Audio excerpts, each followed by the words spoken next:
Ghana Airport, University of Ghana, Accra International Conference Center, Accra Metropolitan Assembly, AMA, Parliament, Economic and Organized Crime Office, YOKU, Ghana Broadcasting Corporation, University of Professional Studies, UPSC, Internal Audit Agency, Judicial Service, Kofi Annan Center of Excellence, Ministry of Education, Ministry of Communication, Ministry of Foreign Affairs, and Ministry of Information, Information Services Department. It be any technology, age, women and gender ministry, sports, floodlight, and United Nations Development Agency, Development Program, UNDP.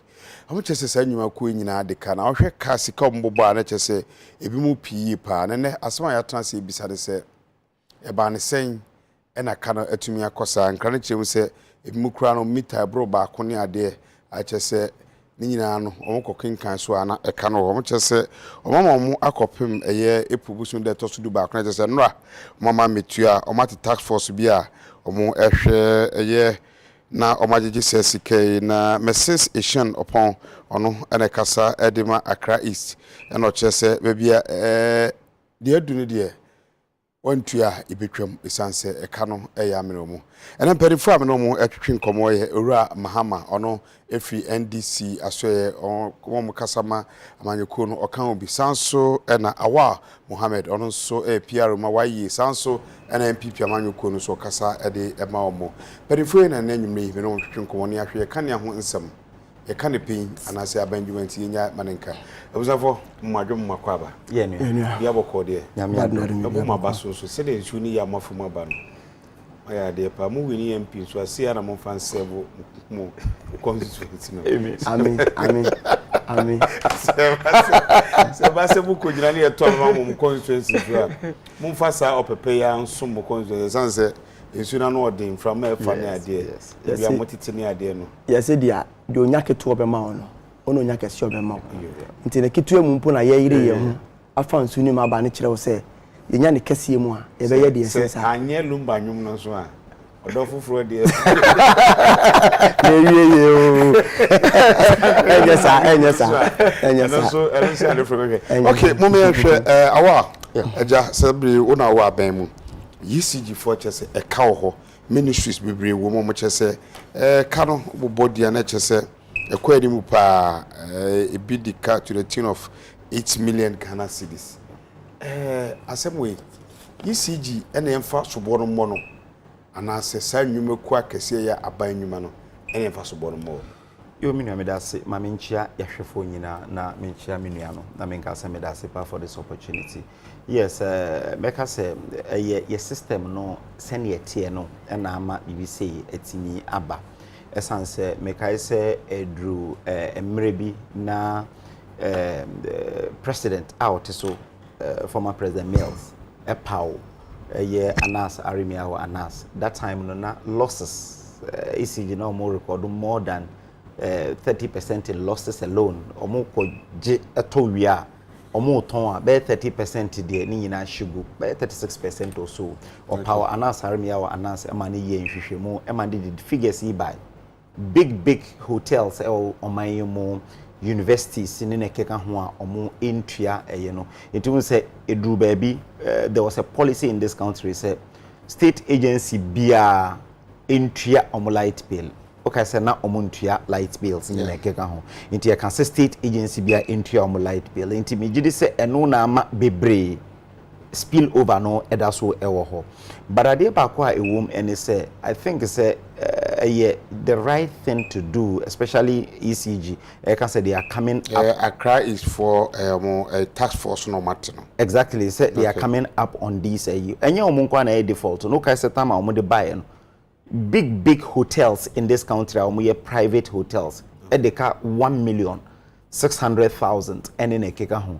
And no up to now contributed to losses are ECG enya we illegal connection and for year any normal and for year crano na eka we eda hono eno ka ho ena edu baby under the Mahama government no mo ye say omo eco privatize ECG a omo ye hu hihye nyina ye ba ye hu se nhihye no na enhyeda enkoye enti yesesa no yesesa no eco eye PDS after PDS and a sign J ade and as say you gusu aye ya and siga report exactly because sene na ede no eko no ECG na mpanimfo eye efa kire eye nhwehwemu ehu se because na kaligaje pomu ewo ho because ye ngu ECG but efa kire ekohu se ampa na eye mfumso ewo contract na omo sign ye no and a sign J ade ye no na losses bebre ewuom but na siga kura the report aba e kire se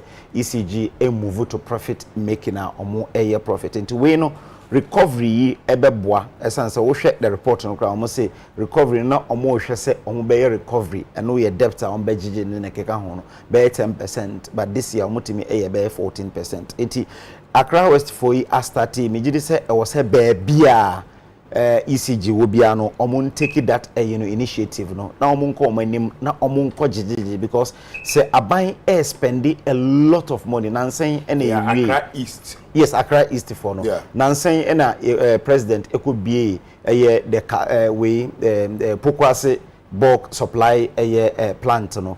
Kaswa de no so ejinamu a omo that is the biggest in terms of bulk supply point ewo omanyimu na ewo Pokwase de 3 years ewie ya ye ba ko ewo kaswa eno so enche bia no omo so ebewie eno awa ma misa question we say na wo ka say ECG for abochire ayeso mkwadwom ska be share asenam bisa say so bo yemfa mo aban na yemfa mo ECG denti ana me bisa sa ne say waka ba be si amesan pese be babiem ne say ade ba bi ese amanyofo but ECG e de adwuma ahyebonsa oman aban da de atwam na problem wonti say we san epie biem a yini say so bo no wo ECG fo aso e dan say yeah, okay, say Drew baby omoko parliament so omoko twaka ne ho.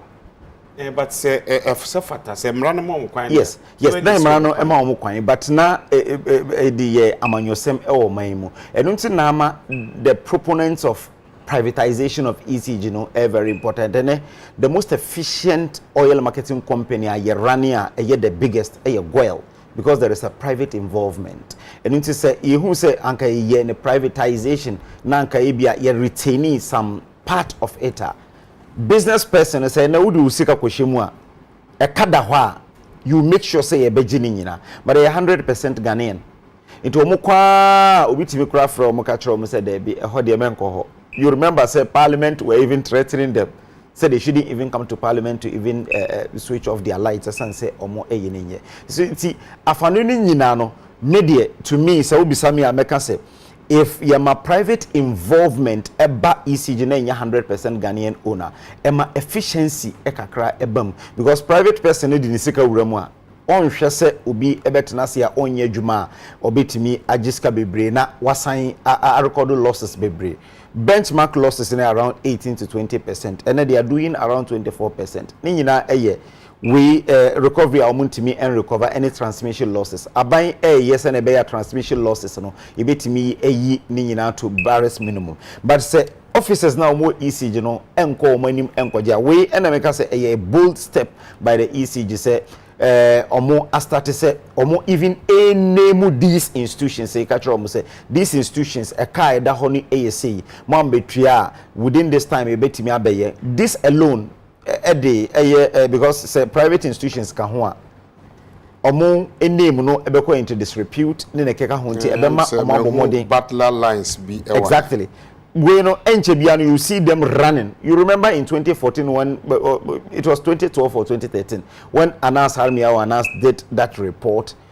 Within short period, sika companies ekotria omo ayambo mudin omo yehu say omo anye no so what the car now dimrika exactly because say obobo hotels bidin e ma bi kra be ka say there be enye no kra na reconciliation bi na eba ya enye na bi the omo statements by any na keka nti I think say this a bold step yembo omo abaso na yenka say enye say bi a yempe ni pay lip service bebre na yenka say institution we edeka inti yaka ni ya jano ato ho emi de se mu pull up the story yen discuss na Ghana fo enhu baby a eka no eda na ECG fo nso hu se ye ni de akire anase media no nso eni de akire se ewo se omo ye very efficient in collecting all these monies but amama ni bi o de mesiamba ho ma me ko menua mahama ho mesiamba mama ye hwe de ekoso yi obi ho a se be de ka be omo a wo mo rural area se enye prepaid ni ade postpaid ni ade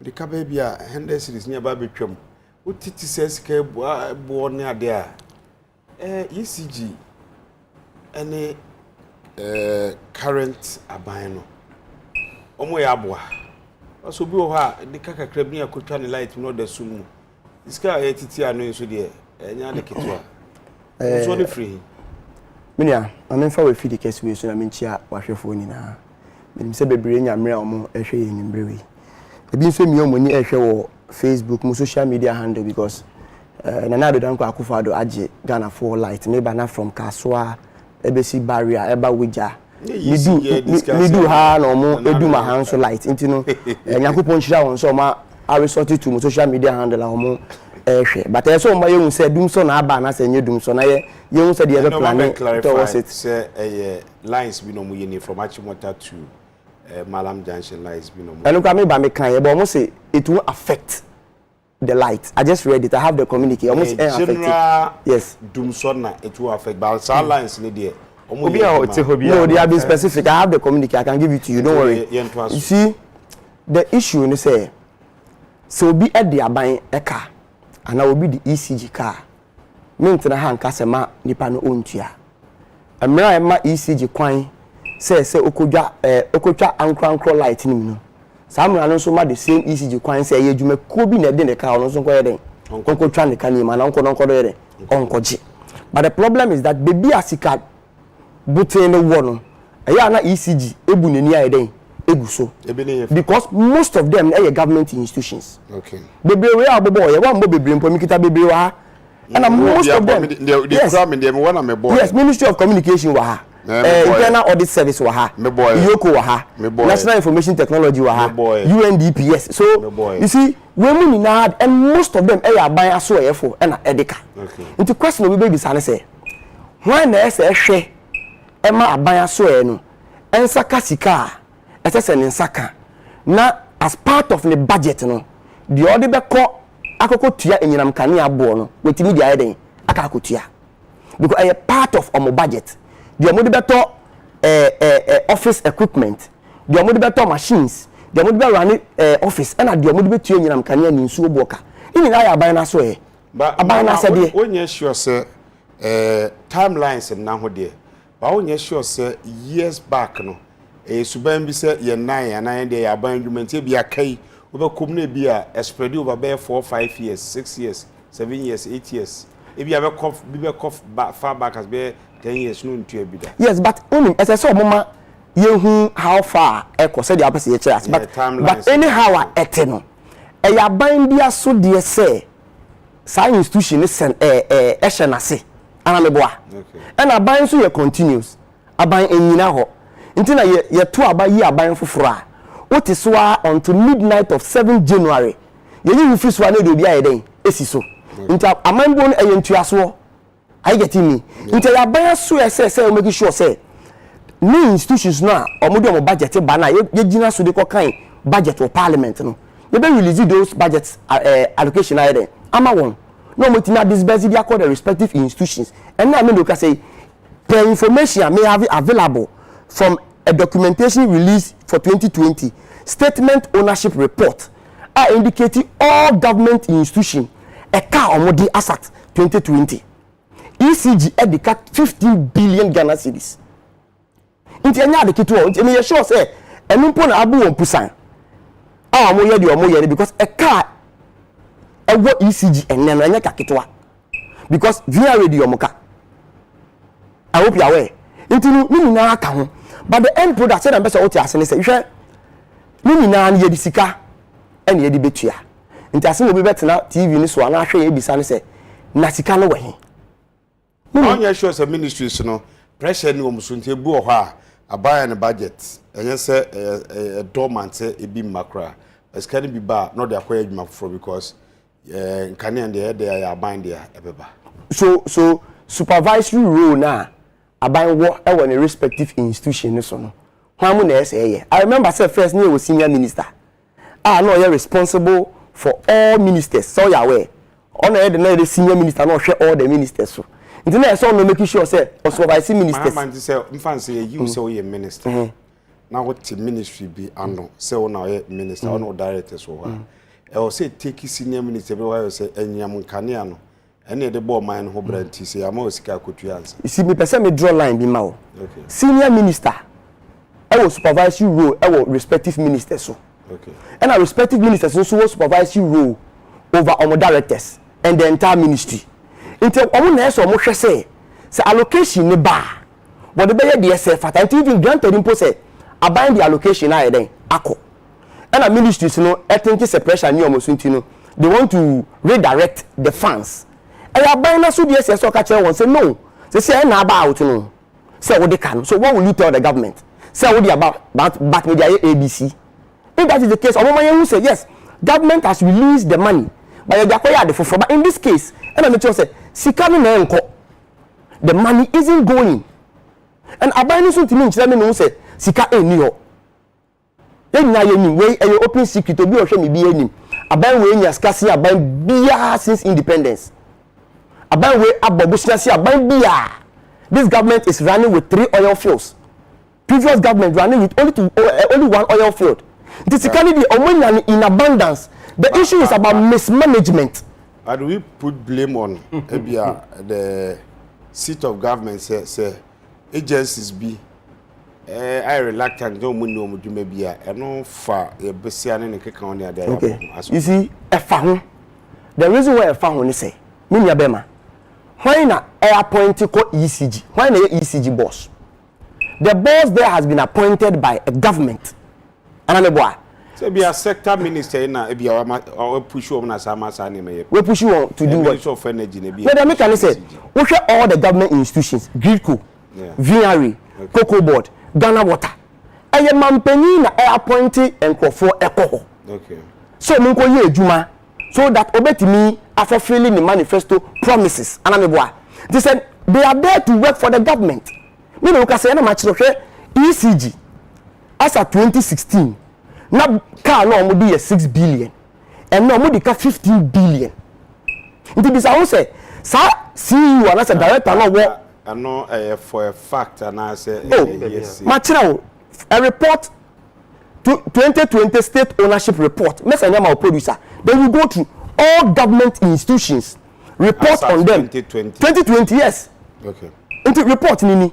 Actually all government no problem maybe not on your privy to it and media actually all government institutions whether omo gains and omo boka are you getting me no ka say Ghana water company as of 2016 na a car no omo dey 740 million and now me no ka say Ghana water the car 6.2 billion but then our daily na sanitation and water ministry ne ka say o ma improve water ayipa say na isu a yenyanom no o wonanim chain previous see any the class o di isu asem aba me no problem me wager close to the dam and I am very close to some of the engineers at Ghana Water and you see maybe want me mba abonti embeka this time chlorine import omubenya bi egu nsu ni purify water no it's a problem me no kasa ended the whole day me fie pipe na emma. It's what the minister is saying is not the truth. Me da say ye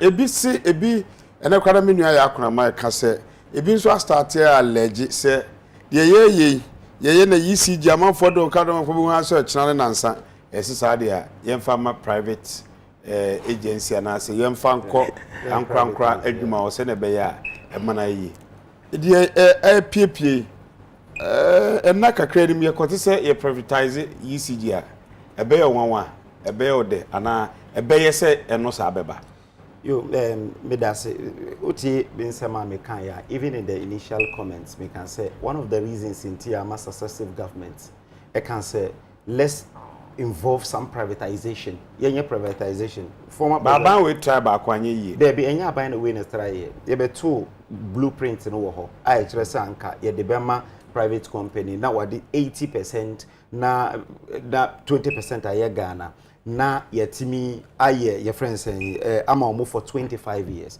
ye buy no ye review ye no 51% Ghanaian own 49% your friends say we foreign ye ho adwuma no ankosiaga you who say PDS and I make us say PDS almost 30 years and I make us say PDS report when started in 2014.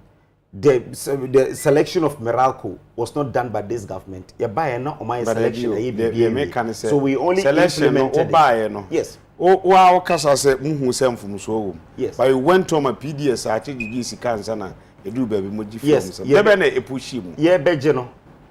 Eye meda.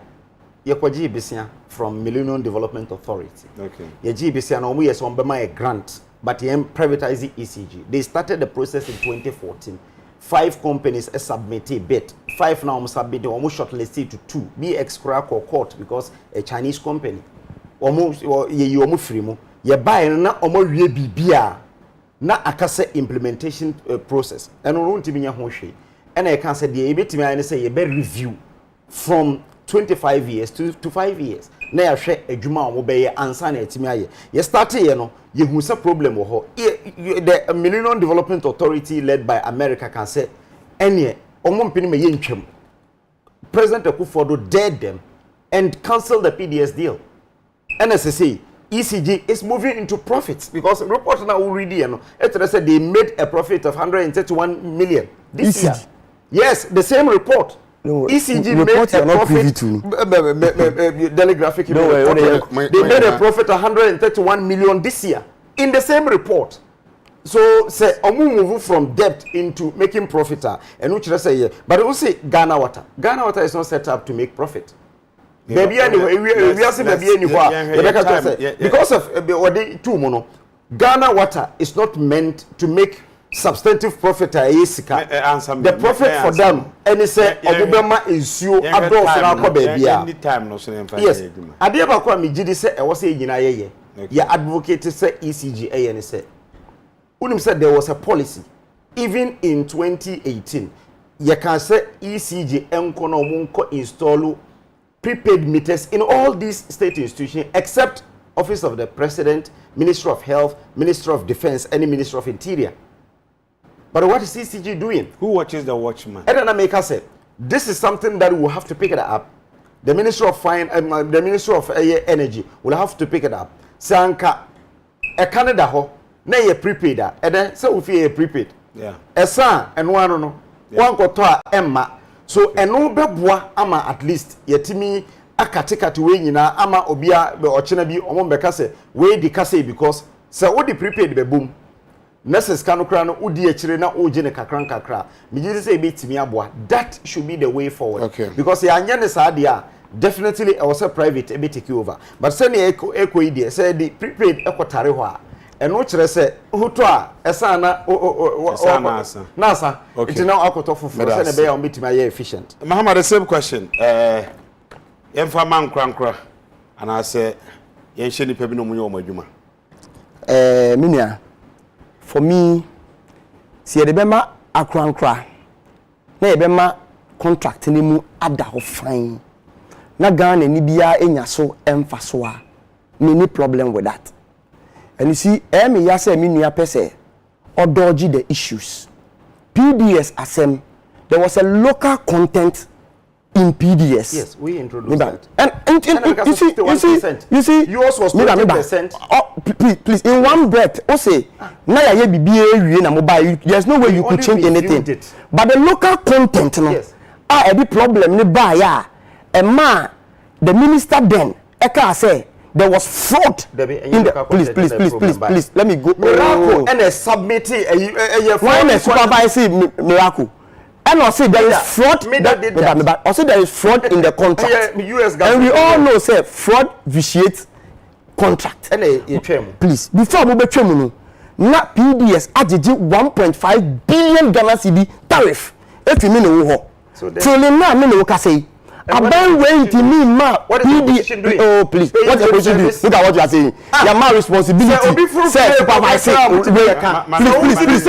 Nese. Oh, our mama kasa. Nese. Aban ya eye yenchendi aban. Family and friends.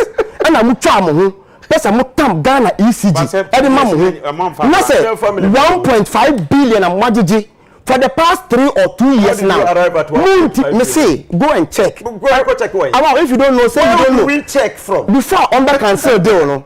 Na PDS, AJG 1.5 billion tariff. Mr. Who say up to date. I'm PDS California. No, because if you make us all more baby, no. I'm person who Ghana Fosca. The question is about to be question beside. Say then. Say o man any day. Yem farmer private individual na yen sheni pebi na nya adwuma bia na say. You see, say aban kra na eya. Ma kire wo say asudie da aban so say so supervisor. And into na ya appoint obi akoto ECG. But this time go and check the salary of the director of ECG. Huge sum of money. Many problem. You see, the more you are paid, no, see, the more you are paid, no, the more you have the responsibility to make sure say institutional omane no. Solution side nearby. Solution is say aban ni nyina no to so. The government shouldn't sleep because they appoint to Obiako ECG. They appoint to Obiako VRA. Say so here ejuma. Your time was 30%. Anyhow it will be. Them just say they come out private. Let's make sure say a contract no be better of fee. Now correct say PDS DNB. Okay. Say ye jama aban so dia. Na asudie da aban so say one udi sika kwa obema we ni ebisika nechi. Two ube hye wo apprentice. Ama won at least scope of work. I'm making sure say responsibility abema won no. You supervise them and make sure so omba ye adwuma no. And then make sure no almost all government institutions are recording losses. Then aban ni ye. The government has still left them there. This omba ni pa na adwuma na say ontimi ye. Na say obeja na ma ogusu etewa. It tells you say one kasa what can we be? Alternative. I getting me. I have given alternative unless perhaps you tell me you are not listening. I getting me. Unless perhaps you are not listening. Until me sure say, ejuma ya sa ban ni say, and most of the institutions are not performing. Those who are not performing, directors and ECG, CEOs, no. As you behave also, either you maintain them or you remove them. Say you perceive them private as well. Let us not go back to that PDF scandal and a ban way. Edi ni mianom ni nanfofo ekabo omuti company anon person muji ECG but for the minority and can the ECG MPP aban minority the truck any omoto for dia nti na ma over 1.5 billion PDS DG up to date. They have not made PDS to refund the money to government. Yeah, me one question be some nyina. The sector ministers are your ministries edi no. Awa wadwen mu no, o mabo man no, anaso madwuma anso ani. Omo aye omafamu de. The only thing is development and an event, a process. And then I make us say omo reduce the technical losses no. More time, technical losses alone. Na akatuani the same thing. But the technical losses I was sector ministers now o wakwa na ministry wa onim say kanyina mkania de o si etua kana wonim na wonka wo hwe be dan wo kayire wansa na be twa kana ministers no mayo madwuma yi ena na make say omo anye o madwuma yi kese eye the ECG staff you can say go and install the way prepaid meters there o minister na de wakotena say yemfa prepaid man na ka wo ha untu ho na mo I was not sure that your friend say chief director and I was way in terms of payment and your minister na kotua. So minister doesn't even pay. One head of the ministry. Your first chief director and because a Jumano on payment of a chief director and also was shared a minister. It's not the responsibility of the minister say Obusa Kaniano, your Tiana say in Tia. Minister they also have over Kania or technocrats, no. Yes, but that's what he's supposed to do. That's it. Ministry no technocrats, no, and chief director and the Kania. Now on minister and the Kania. Doesn't send check. Politician born to us a maybe sumo. Oh, I have a sumo. Yes, baby, I want to hear you man say. Enemy, a touch about her.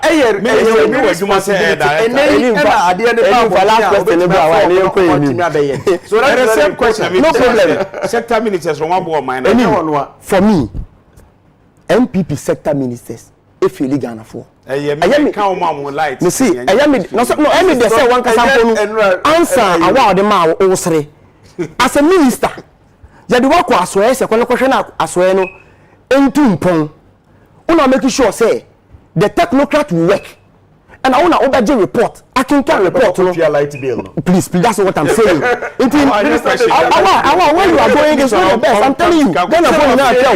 The way you answer is not the best. As the head of the ministry, I'm even surprised. And you might want to buy all check. All check. You know about salary. But then you met the ministry. Then if that is what I was saying, then MPP are buying ministers. The technocrats should work. Because they are waste. UNDP and your ministry. They are waste. UNDP is not a ministry. They are waste. UNDP and your ministry. Baby, I can't wait. UNDP and your ministry. Ghana Airport. University of Ghana. Accra International Conference Center. Accra Metropolitan Assembly.